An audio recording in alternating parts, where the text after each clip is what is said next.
All right, so returning to work on assignment 2, our creature concept composite. I only have brought in 3 reference images, and they are the ones for the head. I have more that I'm going to bring in for the body, but I first want to get a sense of compositing this head, right? So this is how it works. This is my blueprint to full size.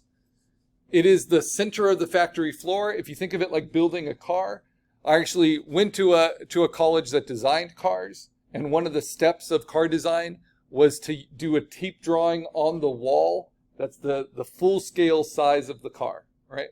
So this is a full scale sketch of your creature right in the middle of the factory floor. But the most important part of your creature, the focal point of your creature, is going to be the head. That's where we can kind of tell where the creature is moving, what they're looking at. And that's what we really want to build up with.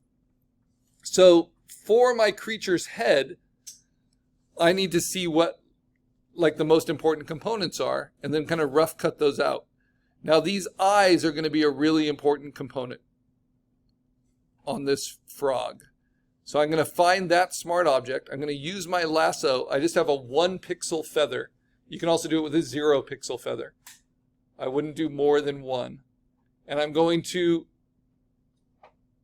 rough cut around this head with quite a bit of overlap. And you see, which is true in a lot of animal photography, the focus starts to get soft right as you get away from the focal point.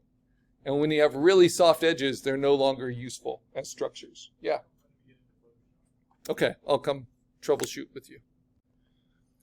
So I have used the lasso, and I'm using my tablet with a 1 pixel feather, and that's on the smart object. And just like we did for the landscape, I'm going to hit Command J so that I don't delete my smart object, but rather I duplicate what I selected onto a new layer that automatically rasterizes it.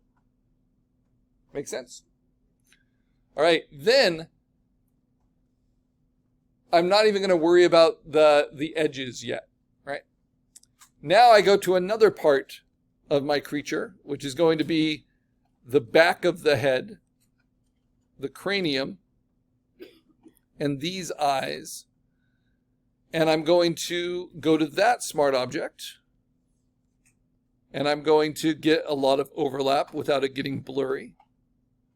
And I might even take these fuzzy forearms here and this mandible shape. So all of that's in pretty good focus.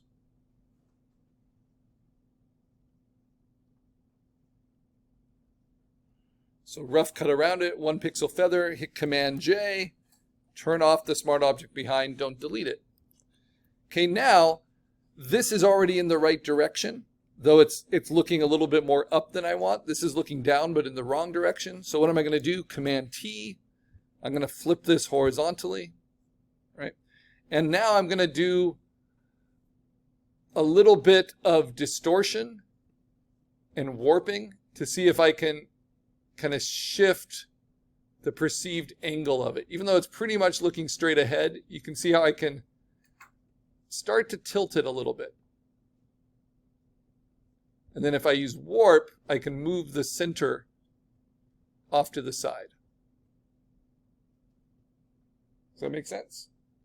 Now you got to do it within limits, because if you push it too far, it's going to get all really soft and weird. But now this is about the right angle I want.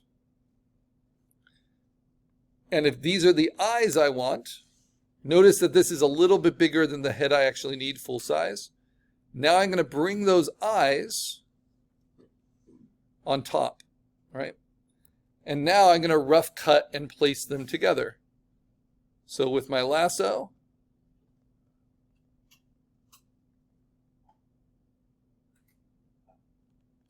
I'm going to rough cut around the structure of this eye.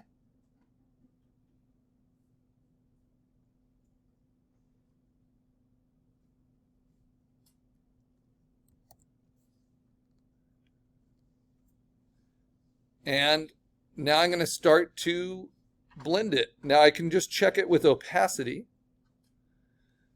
So I have it at a slightly lower opacity, and this is going to help me adjust the angle. So I'm going to hit Command T. This is on the red eyes now. And I'm just going to stretch it and rotate it. And then I can play with just the slightest amount of warp. This is all with Command T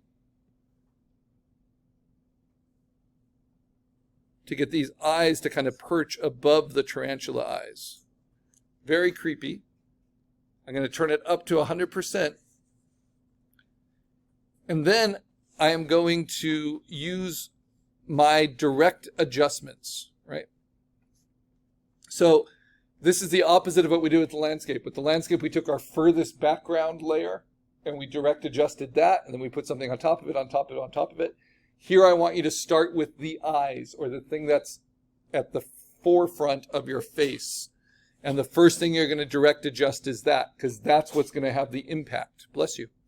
So I go to Image, I go to Adjustments. The first one I do is Levels. This is to the frog's eyes. And I push the midtone slider either brighter or darker.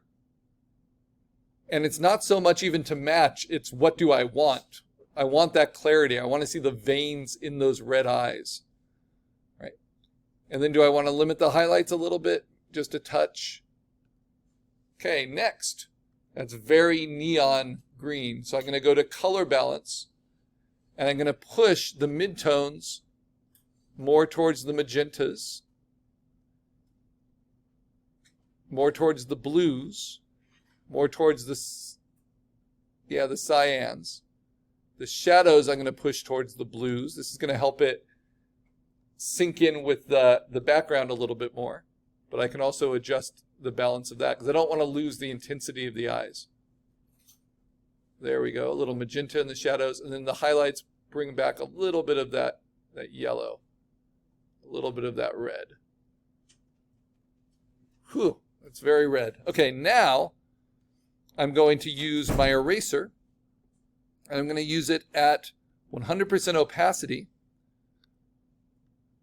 0% hardness, and I'm going to get rid of the hard edge. I'm using a tablet here, so it's pressure sensitive for size. I'm going to get rid of the hard edge on the internal edges.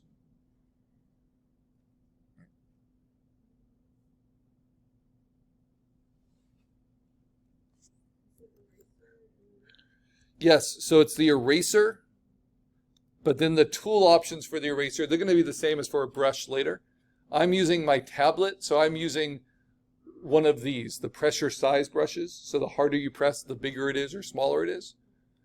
And then whatever one you choose, you can set the size here, and then you want the hardness to be 0, and then you want the opacity to be 100%. So it leaves no remnant behind.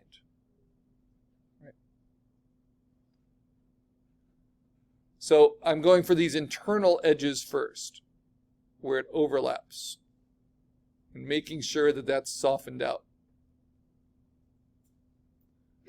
Okay, next, I can trim out around the eyeball itself. And in order to get that nice and sharp, I'm going to use the magic wand. And I'm going to try it with no feather at all. Just very clean. And then that side I'll probably blend. Okay, now I'm going to go to the spider behind it, right? Because I'm going to have, well, actually I can erase out a little bit more because I want these eyes to appear. It's going to be really, really freakish really quickly. Whoops, I erased a little too much.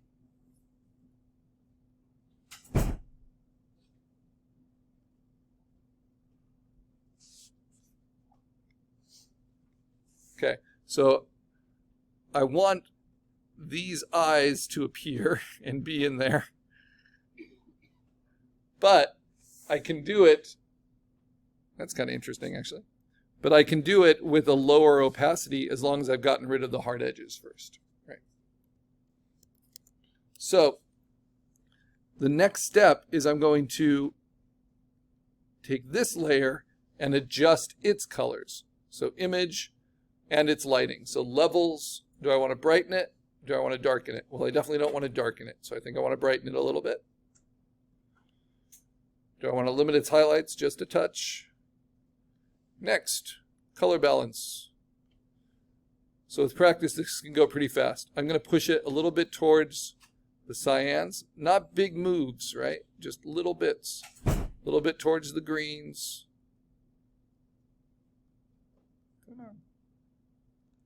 And this is why I like to have a mouse as well as the tablet, because sometimes it's hard to pinpoint with the tablet.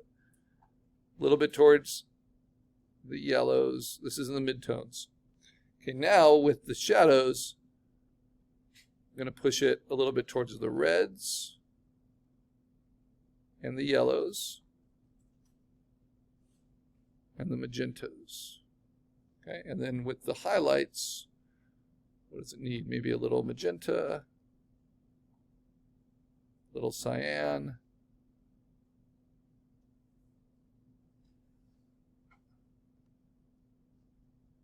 and then I'm going to go back to the midtones.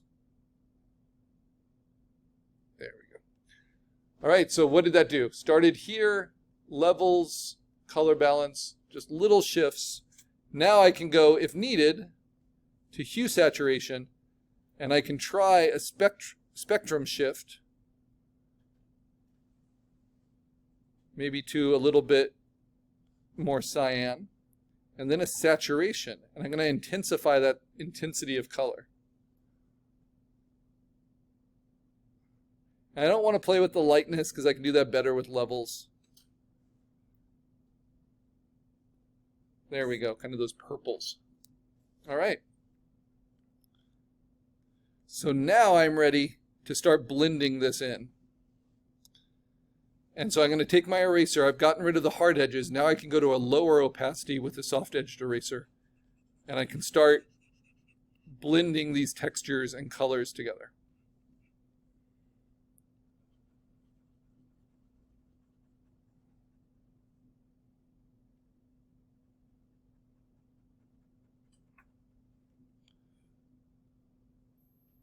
These are going to be like pits in the front of the face. And I still have mandibles to add.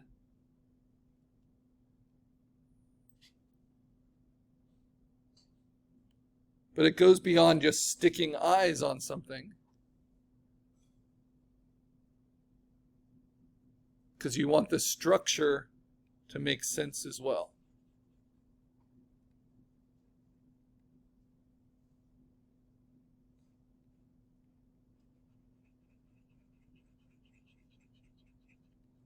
Hollow that out. All right.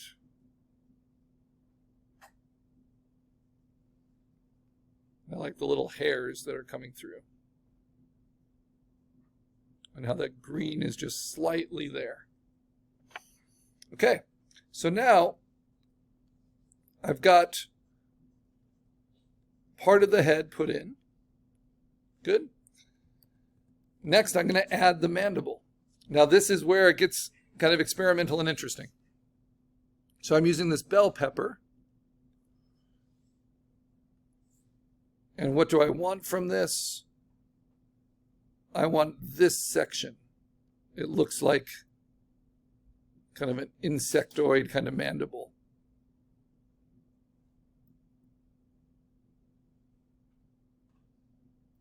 So I'm going to duplicate that from the Smart Object, turn the Smart Object off. And then I'm going to trim it out. So I'm going to use contiguous with the magic wand at 32. Hold down Shift to add to it to get all of this empty white space, because food photography often has that kind of clean background. Then I'm going to use my lasso with a 1 pixel feather. I'm going to cut into it.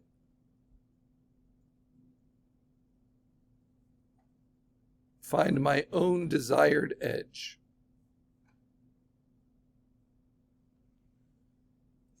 To trim it like that.